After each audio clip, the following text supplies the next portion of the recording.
नमस्कार दोस्तों, स्वागत है आप सभी लोगों का सऊदी अरब के आज के दिन भर की तमाम बड़ी खबरों में। आज के इस वीडियो में सऊदी अरब से जुड़ी हुई सारी बड़ी खबरों को एक एक करके जानने वाले हैं। तो बिना किसी देरी के शुरू करते हैं आज की इन बड़ी खबरों को।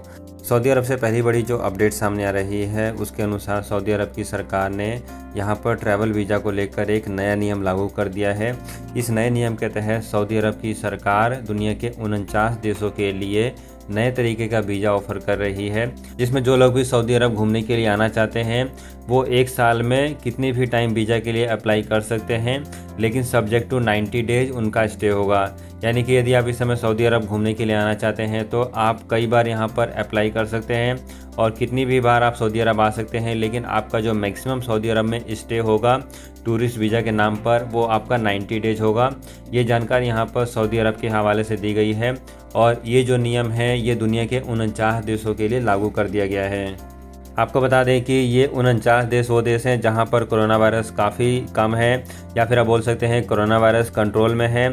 आपको बताना चाहेंगे कि भारत का नाम इस लिस्ट में शामिल नहीं है। इसके अलावा एक और बड़ी अपडेट उन सभी लोगों को लेकर जान लेते हैं जो लोग भी सऊदी अरब ट्रैवल करके जाना चाहते हैं। बीते कल यहाँ पर दुबई से एक बड़ी खबर सामने आई थी जिसमें ये पता लग पाया है कि दुबई और भारत के बीच में सीधी उड़ानें चालू हो गई है और जो लोग भी दुबई के लिए ट्रैवल करके जाना चाहते हैं वो सभी लोग जा सकते हैं, लेकिन कुछ शर्तें हैं। जैसे कि यूएई की गवर्नमेंट ने केवल रेजिडेंट वीज़ा होल्डर वालों को ही यूएई में आने की अनुमति दी हुई है। इसके साथ साथ कुछ स्पेशल कैटेगरी के लोग भी यूएई में घूमने के लिए आ सकते हैं। इसके साथ साथ ट्रांजिट पैसेंजर्स भी अब यूएई में आ सकते हैं। लेकिन यहाँ पर सबसे बड़ा सवाल है कि क्या सऊदी अरब जाने वाले लोग भी दुबई के रास्ते सऊदी अरब आ सकते हैं या फिर नहीं।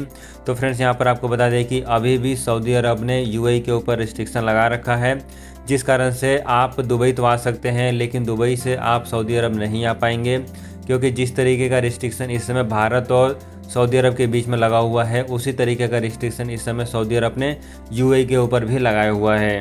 तो फ्रेंड्स, कुल मिलाकर इस समय यदि आप ये सोच रहे हैं कि दुबई की फ़्लाइटें चालू होने के बाद सऊदी अरब आ सकते हैं या फिर नहीं, तो अभी इसके लिए थोड़ा और इंतज़ार करना पड़ेगा। एक बार यदि सऊदी अरब दोबारा से दुबई से अपनी फ़्लाइटों को चालू कर देती है तो उसके बाद आप बाया दुबई होकर सऊदी अरब ट्रैवल करके जा सकते हैं। यहाँ पर हम ये न्यूज़ बार बार आपको इसलिए बता रहे हैं क्योंकि बहुत सारे लोगों को ये कन्फ्यूजन होता है कि दुबई जो है सऊदी अरब से जुड़ा हुआ है। हम आपको बता दें कि दुबई जो है अलग है और दुबई जो है वो यूएई के अंडर में आता है, ना कि सऊदी अरब में। दुबई के सारे नियम अलग हैं। यदि आप यहाँ पर दुबई ट्रैवल कर रहे हैं तो इसका मतलब ये नहीं है कि आप सऊदी अरब ट्रैवल करके जा सकते हैं। इसके अलावा एक और अपडेट कुवैत को लेकर आ रही है। आपको बता दें कि कई सारे लोग जिन्होंने भी अपनी फ़्लाइटों की बुकिंग करा रखी थी कुवैत के लिए, उनकी बहुत सारी फ़्लाइटें कैंसिल हो रही है, क्योंकि इस समय जो सबसे बड़ी प्रॉब्लम है वो ये है कि कुवैत जाने वाले लोगों की संख्या काफ़ी ज़्यादा है और फ़्लाइटें काफ़ी कम हैं। यही कारण है कि बहुत सारे लोगों की इस समय फ़्लाइटें कैंसिल हो रही है। आपको बता दें कि कुवैत और भारत के बीच में अभी भी फ़्लाइटें चालू हैं। बहुत सारे लोग ट्रैवल करके जा रहे हैं, लेकिन फ़्लाइटें कम होने के कारण बहुत सारे लोगों की टिकट कैंसिल भी हो रही है। इसके अलावा फ्रेंड्स, सऊदी अरब से वैक्सीन को लेकर एक अपडेट सामने आ रही है जिसमें पता लग पाया है कि सऊदी अरब की गवर्नमेंट ने टोटल 28 मिलियन यानी कि 2 करोड़ 80 लाख से भी अधिक लोगों को वैक्सीन लगा चुका है। और यहाँ पर आपको बता दें कि इनमें से बहुत सारे लोगों को वैक्सीन की दूसरी डोज भी लग रही है। इसके साथ साथ जिनकी उम्र 12 साल से अधिक है, अब ऐसे सभी लोगों को भी सऊदी अरब में काफ़ी बड़े लेवल पर वैक्सीन लगाई जा रही है। इसके अलावा फ्रेंड्स, आगे बढ़ते हैं और अगली अपडेट यहाँ पर पाकिस्तान से जुड़ी हुई है। सऊदी अरब की गवर्नमेंट ने पाकिस्तान के 28 कैदियों को रिहा कर दिया है। बीते कल ये जानकारी यहाँ पर पाकिस्तान के कई बड़े मीडिया चैनल्स की तरफ से रिपोर्टिंग करके बताई जा रही है। आपको बता दें कि पाकिस्तान के बहुत सारे नागरिक जो हैं सऊदी अरब में जाते हैं, गैर कानूनी काम करते हैं और पकड़े जाने के बाद वहाँ की जेलों में रहते हैं। आपको बता दें कि ऐसे सभी लोगों की रिहाई करने के लिए पाकिस्तान की गवर्नमेंट लगातार सऊदी अरब से बातचीत करती रहती है और उन्हीं बातचीत का नतीजा है कि फिर दोबारा से सऊदी अरब ने पाकिस्तान के 28 कैदियों को रिहा किया है। यहाँ पर केवल पाकिस्तान ही नहीं है, भारत के भी बहुत सारे लोग इस समय सऊदी अरब की जेलों में बंद हैं, जिनको सऊदी अरब की सरकार समय दर समय रिहा करती रहती है। लेकिन इस समय फ़िलहाल के लिए सऊदी अरब की सरकार ने पाकिस्तान के 28 कैदियों को रिहा कर दिया है और ये सभी लोग स्पेशल फ़्लाइट के माध्यम से पाकिस्तान के लिए रवाना कर दिए गए हैं। फ्रेंड्स, आगे बढ़ते हैं और अगली अपडेट यहाँ पर सऊदी अरब के उम्रा को लेकर आ रही है। आपको बताना चाहेंगे कि सऊदी अरब में जो लोग उम्रा करने के लिए जाना चाहते हैं उनके लिए अब काफ़ी आसान हो गया है। यहाँ पर ये जो जानकारी है ये सऊदी एयरलाइंस के हवाले से आई है। सऊदी एयरलाइंस ने बीते कल अपने ट्विटर हैंडल अकाउंट से ट्वीट करके जानकारी दी है कि यदि आप इस समय दूसरे देशों में हैं और सऊदी अरब उमरा करने के लिए आना चाहते हैं तो अब आपका काम बिल्कुल आसान हो गया है। अब आपकी टिकट और आपका जो उमरा का परमिट है वो दोनों एक ही जगह पर मिल जाएगा, जो कि आपको सऊदी एयरलाइंस की वेबसाइट पर जाकर वहां से लेना पड़ेगा। आपको बता दें कि दुनिया भर के लोग इस समय उमरा करने के लिए आ रहे हैं, उन सभी लोगों के लिए आसानी हो, इसी कारण से यहाँ पर सऊदी अरब की सरकार ने ये नया नियम लागू कर दिया है।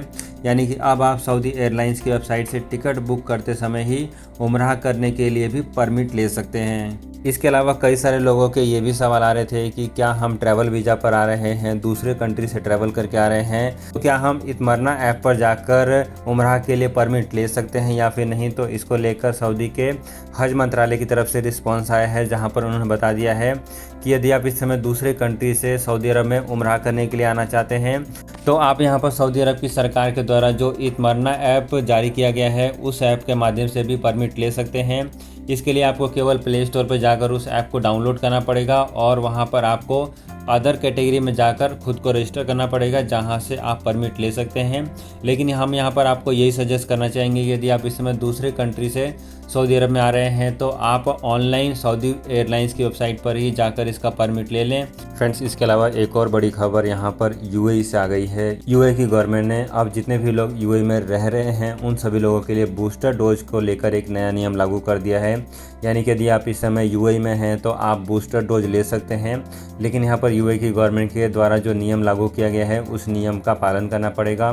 क्या नियम लागू किया है यहाँ पर यूएई की गवर्नमेंट ने, तो आपको बता दें कि यदि आप यहाँ पर हाई रिस्क वाले कैटेगरी से बिलोंग करते हैं, जैसे कि यदि आप यहाँ पर बीमार हैं, मोटे हैं, आपकी दवाइयाँ चल रही हैं, तो आप हाई रिस्क वाले कैटेगरी में आते हैं और ऐसे हालात में आपको बूस्टर डोज 3 महीने के भीतर दिया जा सकता है।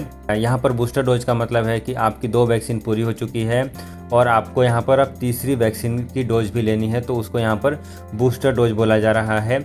बहुत सारे ऐसे लोग हैं जिन्होंने चाइनीज़ की दोनों वैक्सीन ले ली है और अब ऐसे सभी लोगों को यदि एडिशनल वैक्सीन लेनी है खुद को सिक्योर करने के लिए, तो वो सभी लोग बूस्टर डोज ले रहे हैं, जिस कारण से यहाँ पर यूएई की गवर्नमेंट के द्वारा इसको लेकर एक नया नियम लागू कर दिया गया है।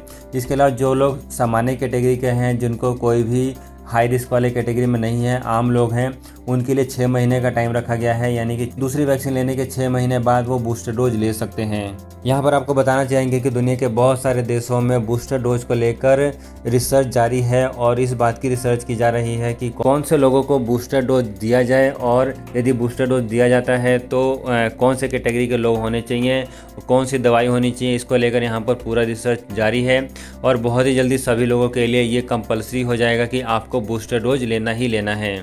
तो फ्रेंड्स, ये थी सऊदी अरब से जुड़ी हुई आज की कुछ बेहद ज़रूरी और काम की खबरें। यदि आपको वीडियो अच्छी लगी है तो इसको लाइक ज़रूर करें, चैनल को ज़रूर सब्सक्राइब करें ताकि आपको सऊदी अरब से जुड़ी हुई सारी लेटेस्ट खबरें इसी चैनल के माध्यम से मिलती रहें।